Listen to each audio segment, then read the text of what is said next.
Hey guys, so in this video we're going to talk about the DJI Mini 2. So this is an unreleased or yet unreleased drone from DJI that's been leaked all over YouTube, all over the internet. And as you know, on this channel I have a lot of videos that relate to the Mavic Mini. This is looking like the successor to the Mavic Mini, so I want to have a little chat about it and kind of share my thoughts on it. So a few YouTube creators have actually released some videos about the DJI Mini 2. One called Our Beautific World actually managed to get his hands on one through Best Buy. They actually sold him the drone when they obviously weren't meant to, as it's unreleased so far. And he got his hand on the retail box and showed us what the drone looks like, what the controller looks like, and what comes as part of the Fly More combo this year, which is crazy. So we pretty much know what this drone's going to offer at this point.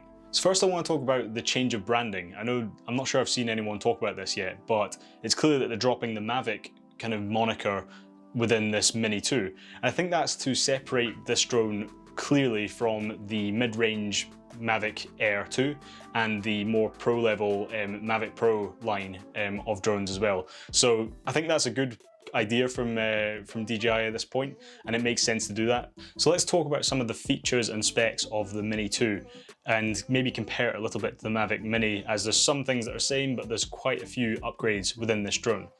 So first of all, it is still 249 grams. That was the original selling point of the Mavic Mini, and they're obviously keeping it down to that weight limit so that you can avoid that 250 gram weight limit, and you don't need to register your drone within the UK, you don't need to register it in the US, and you avoid some of those drone regulations. It does shoot 4K up to 30 frames per second, so 24, 25 and 30 frames per second, which is a big upgrade from the Mavic Mini, which shot up to 2.7K. It also does do those 2.7K modes as well, so 24, 25 and 30 frames per second within 2.7K. And then in 1080p, it does all the same frame rates as the Mavic Mini as well, so 24, 25, 30, 50 and 60 I believe, which is still great. I don't really use it 1080p mode that much, I just use the 2.7K in the Mavic Mini, but 4K is going to be definitely welcome within this new drone. So a massive upgrade for the new Mini 2 is that it's going to have a 10-kilometer range with the new OcuSync 2 technology. This means it's coming with a new controller. We'll go into that in a little bit because I think that's kind of a standalone thing we need to talk about here.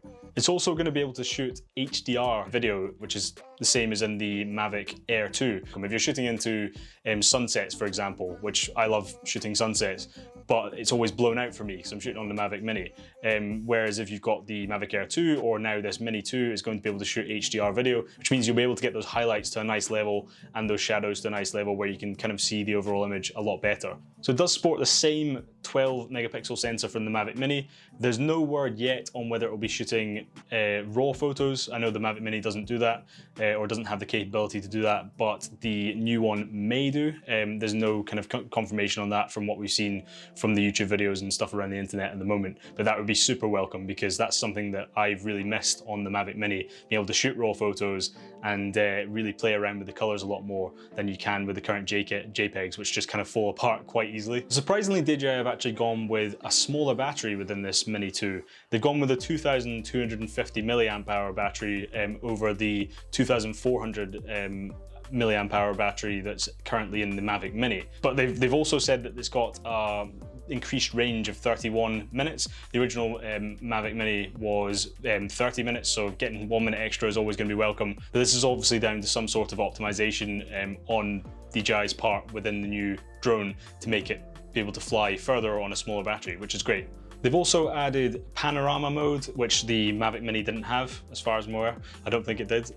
You kind of just have to manually stitch photos together if you want to do that on the Mavic Mini, which doesn't take too long, but it's just nice to be able to do it in the software and get a panoramic shot straight away. They've added USB-C to the drone, which is, again, 100% welcome. The Mavic Mini is stuck with the dated micro USB port, whereas the USB-C is becoming the norm now, and it provides a lot more capabilities.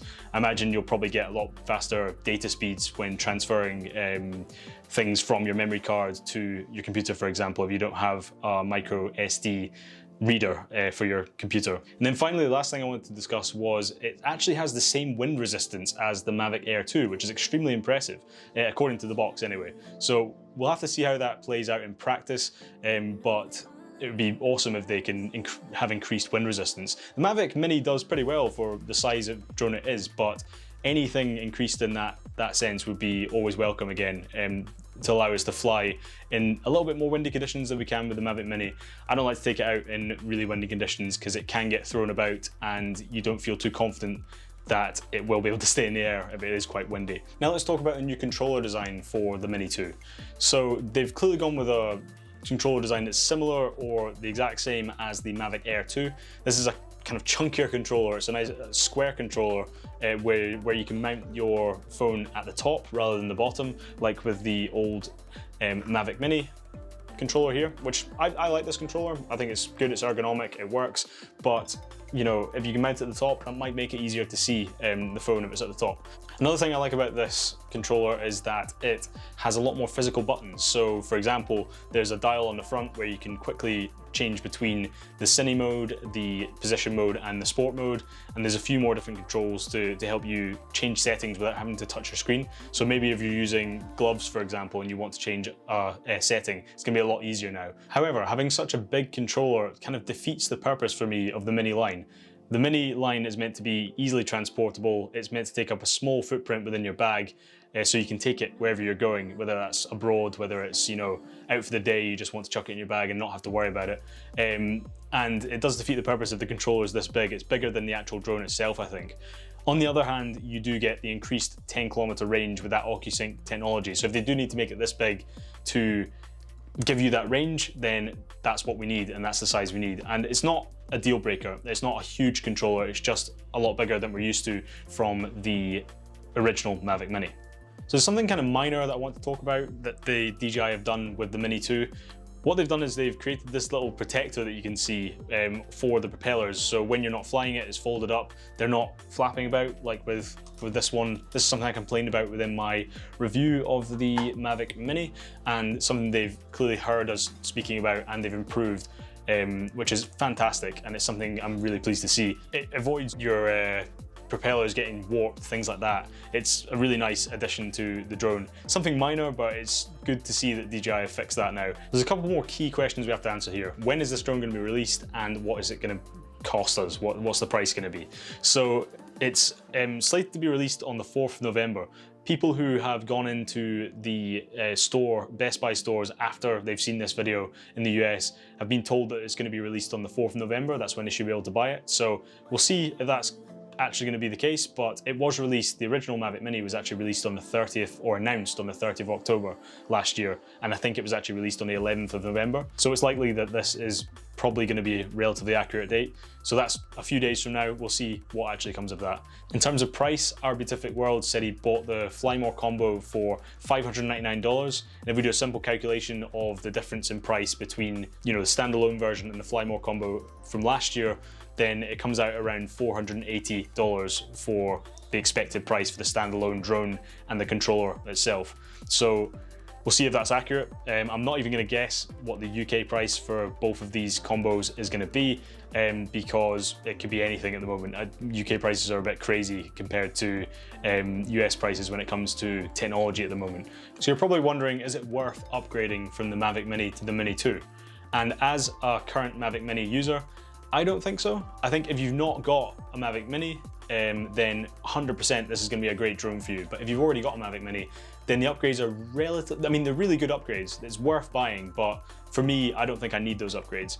I think the Mavic Mini shoots really, really nice video for things like YouTube, for social media, which is what I use it for. I'm not going to be using this on any pro shoots anytime soon. I don't think the Mini 2 is going to be capable of really doing pro level video anyway. So if you're looking for kind of pro level, you're going to be looking at the Mavic Pro, etc., that kind of line. So you're going to be using this for social media, YouTube, realistically, and I think this is going to be good enough, the Mavic Mini, for a while yet, but I will be looking to upgrade at some point. I'm just not sure when, so we'll see. So that wraps up this video. I hope you enjoyed it, and if you did and you want to see more videos like this and join our little community and make it a little bit bigger, then please hit that subscribe button down below and the notification bell right next to it. And please leave me a comment down below and let me know what your thoughts are on the Mini 2. I'd be super interested to hear if people are planning on buying this drone. If you're a current Mavic Mini user like me, are you planning on buying it? Are you planning on giving it a miss? Let's get a conversation going down in the comments. But anyway, I'll catch you guys in the next video. See you later. Cheers.